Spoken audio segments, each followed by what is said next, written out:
Good morning students. Today once again we are here to discuss about the D block and F block elements. जैसा कि आप लोगों को पता है कि इस यूनिट से 4 ऑब्जेक्टिव आने वाले हैं, इसलिए इस यूनिट के objective question most important question की कैटेगरी में आ रहे हैं। और आपको जो इम्पोर्टेंट पॉइंट बताने जा रहे हैं कि इस यूनिट से हम केवल 15 क्वेश्चन लेकर के आए हैं, जिसमें से 4 क्वेश्चन आपके ऑब्जेक्टिव में आने हैं। इसलिए यदि आप ये 15 क्वेश्चन पढ़ लेते हैं तो आपके 4 नंबर पक्के हो जाते हैं। इस बात को आप नोट कर लेंगे। तो चलिए शुरू करते हैं आज के इस यूनिट के क्वेश्चन डी ब्लॉक एवं एफ ब्लॉक के तत्व। पहला क्वेश्चन है संक्रमण तत्व का सामान्य इलेक्ट्रॉनिक विन्यास है। सामान्य इलेक्ट्रॉनिक विन्यास संक्रमण तत्व के लिए क्या होता है? तो ये ध्यान रखिएगा, n-1 डी की पावर 1 to 10 होता है। इसके बाद NS की पावर 1 to 2, ये इनका सामान्य इलेक्ट्रॉनिक विन्यास होता है। ध्यान रखिएगा, n-1 डी की power 1 to 10 NS power 1 to 2, ये डी ब्लॉक के तत्वों का सामान्य इलेक्ट्रॉनिक विन्यास है।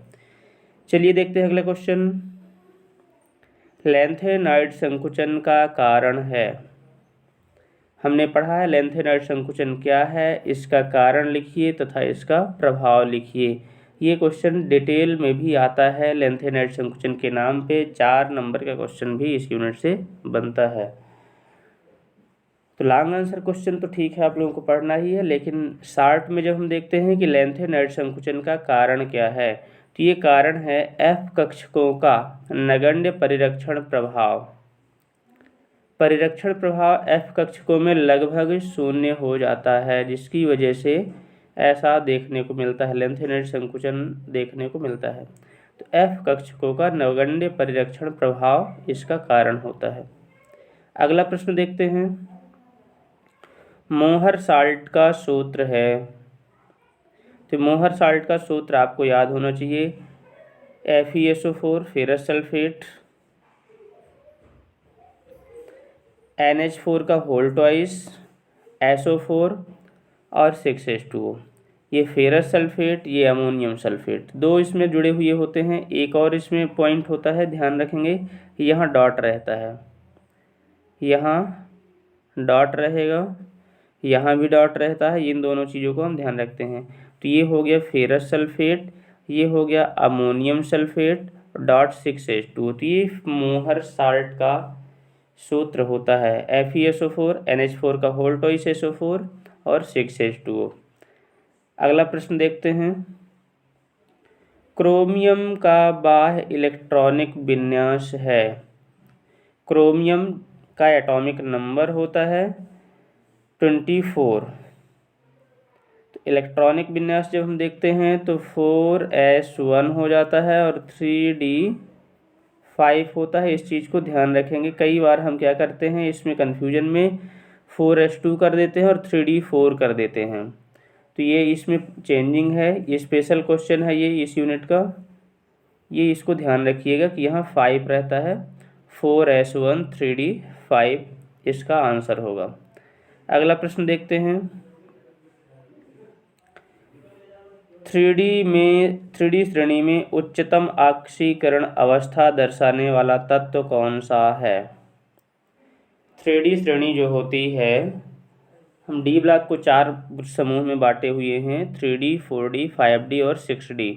तो 3D श्रेणी की बात कर रहा है कि 3D श्रेणी में सबसे ज़्यादा ऑक्सीकरण अवस्था कौन से तत्व के द्वारा दर्शाई जाती है? तो वो हो जाएगा मैग्नीज। ध्यान रखिएगा, इसको हम थ्योरी में भी डिस्कस करते हैं। अगला प्रश्न है बच्चों, मैग्नीज की सर्वाधिक ऑक्सीकरण अवस्था किसमें देखी जाती है? कौन सा ऐसा यौगिक है, कंपाउंड है, जिसमें मैग्नीज सबसे ज़्यादा ऑक्सीकरण अवस्था दर्शाता है? तो वो यौगिक होता है KMnO4। इसमें ऑक्सीकरण अवस्था कितनी होती है? तो +7 होती है, इसको ध्यान रखेंगे। ऑक्सीकरण अवस्था KMnO4 की +7 होती है और किसमें होती है? KMnO4 यौगिक में होती है मैग्नीज की ऑक्सीकरण अवस्था।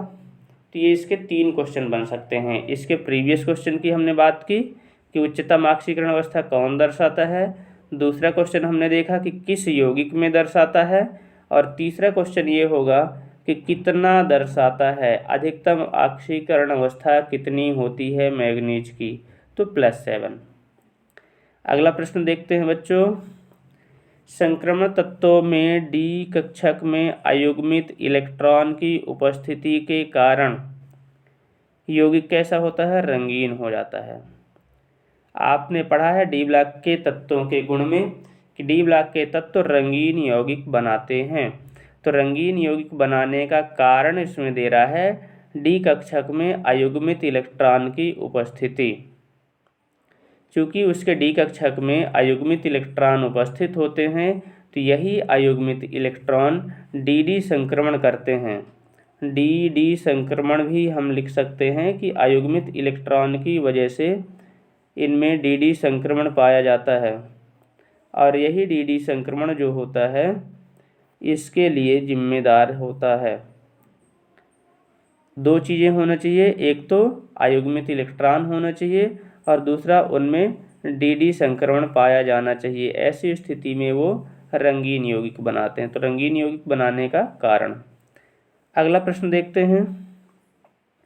Zn केवल +2 ऑक्सीकरण अवस्था दर्शाता है। ये खाली स्थान में एक शब्द में, सही जोड़ी में, किसी में पूछे जा सकते हैं।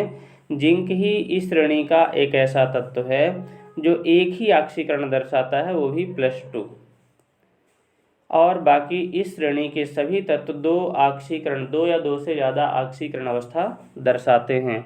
लेकिन जिंक एक ऐसा तत्व है जो एक ही ऑक्सीकरण अवस्था दर्शाता है, और वो भी है +2 ऑक्सीकरण अवस्था। चलिए अगला प्रश्न देखते हैं। डी ब्लॉक के तत्वों को ... कहा जाता है। तो डी ब्लॉक के तत्वों को संक्रमण तत्व भी कहा जाता है। ये बात भी आप लोग ध्यान रखेंगे। इसका प्रश्न भी बनता है कि संक्रमण तत्व किसे कहते हैं, तो ध्यान रखिएगा डी ब्लॉक के तत्वों को संक्रमण तत्व कहते हैं, इसका दूसरा नाम है। अगला प्रश्न बच्चों, कौन से धातु हैं जो सिक्का धातु कहलाते हैं। कौन कौन से ऐसी धातुएं हैं जिनको हम सिक्का धातु की श्रेणी में रखते हैं। तो ये कॉपर हो गया Cu, सिल्वर हो गया Ag, और ये गोल्ड हो गया Au। 3 धातुएं हैं जो सिक्का धातुएं कहलाती हैं, कॉपर, सिल्वर और गोल्ड। यह भी शायद हाफ ईयरली के पेपर में आया भी था ये क्वेश्चन। तो ध्यान रखिएगा कॉपर, सिल्वर और गोल्ड सिक्का धातुएं कहलाते हैं। अगला प्रश्न, F ब्लॉक के तत्व कहलाते हैं। तो F ब्लॉक के तत्वों को दुर्लभ मृदा तत्व कहते हैं। अब ये प्रश्न आ ही गया है तो इसको एक और चीज़ ध्यान रखेंगे। डी ब्लॉक में हमने पढ़ा कि संक्रमण तत्व कहलाते हैं, F ब्लॉक के तत्व जो हैं दुर्लभ मृदा तत्व कहलाते हैं। एक चीज़ और इनको कहते हैं अंतः संक्रमण तत्व। अंतः संक्रमण तत्व कहते हैं इनको। तो ये डी ब्लॉक के तत्व, F ब्लॉक के तत्व दुर्लभ मृदा तत्व भी कहलाते हैं और अंतः संक्रमण तत्व भी कहलाते हैं। तो इनमें से जो ऑब्जेक्टिव में पूछा जाता है उसको आप फोकस करेंगे, कोई दिक्कत नहीं है। अगला प्रश्न बच्चों, सभी एक्टिनाइड तत्व होते हैं। तो कैसे होते हैं, रेडियोधर्मी। एक्टिनाइड तत्व लगभग सभी के सभी रेडियोधर्मी कहलाते हैं, रेडियोधर्मी प्रवृत्ति के होते हैं। रेडियो एक्टिव तत्व भी इनको कह सकते हैं। रेडियो एक्टिव तत्व का तात्पर्य होता है बच्चों जो अपने से विशेष प्रकार की अल्फा, बीटा, गामा टाइप की विकिरणें उत्सर्जित करते रहते हैं, उनको रेडियोधर्मी तत्व कहते हैं। तो ये सभी तत्व रेडियोधर्मी तत्व होते हैं। अगला प्रश्न, डी ब्लॉक के तत्वों के में जिंक में पूर्ण भरे कक्षक होने का कारण परिवर्तित ऑक्सीकरण अवस्था नहीं दर्शाते। मतलब ये कह रहा है कि जो डी ब्लॉक के तत्व हैं उनमें से जिंक एक ऐसा तत्व है जिसके कक्षक पूरी तरह से भरे होते हैं। जिसके कारण यह परिवर्ती ऑक्सीकरण अवस्था नहीं दर्शाता। तो ध्यान रखिएगा, जिंक ही एक ऐसा तत्व है जो हमने अभी भी डिस्कस किया इसके पहले कि ये परिवर्ती ऑक्सीकरण अवस्था नहीं दर्शाता, मतलब इसकी एक ही ऑक्सीकरण अवस्था पाई जाती है, वो है +2, जो इसके पहले हमने डिस्कस किया है। अगला प्रश्न, संक्रमण धातुओं के लवण प्रायः रंगीन होते हैं। क्या है? संक्रमण धातुओं के लवण रंगीन होते हैं। अब इसमें यह भी कह सकता है कि संक्रमण धातुओं के लवण डॉट डॉट होते हैं तो रंगीन होते हैं। क्यों होते हैं, उसका कारण क्या है? क्योंकि उसमें अयुग्मित इलेक्ट्रॉन की वजह से डी संक्रमण होता है। मतलब अयुग्मित इलेक्ट्रॉन होते हैं और वो जो अयुग्मित इलेक्ट्रॉन है उनकी वजह से डी संक्रमण उसमें पाया जाता है। तो ध्यान रखिएगा, हमको दोनों चीज़ें, ये प्रश्न में भी पूछा जा सकता है कि संक्रमण धातुओं के लवण रंगीन क्यों होते हैं, तो उसका आंसर यही होगा क्योंकि उसमें अयुग्मित इलेक्ट्रॉन पाए जाते हैं और उस अयुग्मित इलेक्ट्रॉन की वजह से डी संक्रमण पाया जाता है, जिसकी वजह से रंगीन यौगिक बनाते हैं। अगला और लास्ट प्रश्न आज का, लूनार कास्टिक किसको कहते हैं, या लूनार कास्टिक का सूत्र क्या होता है? तो AgNO3। Lunar caustic, silver nitrate को लूनार कास्टिक भी कहते हैं। तो ये रहे बच्चों आज के महत्वपूर्ण प्रश्न। यदि इन प्रश्नों को आप लोग याद कर लेते हैं तो निश्चित रूप से आपके 4 क्वेश्चन इस यूनिट से आने वाले हैं, तो आप लोगों को फ़ायदा होगा। तो आप अपने दोस्तों का हित करना चाहते हैं तो उन्हें भी यह वीडियो शेयर करने से नहीं भूलें। धन्यवाद।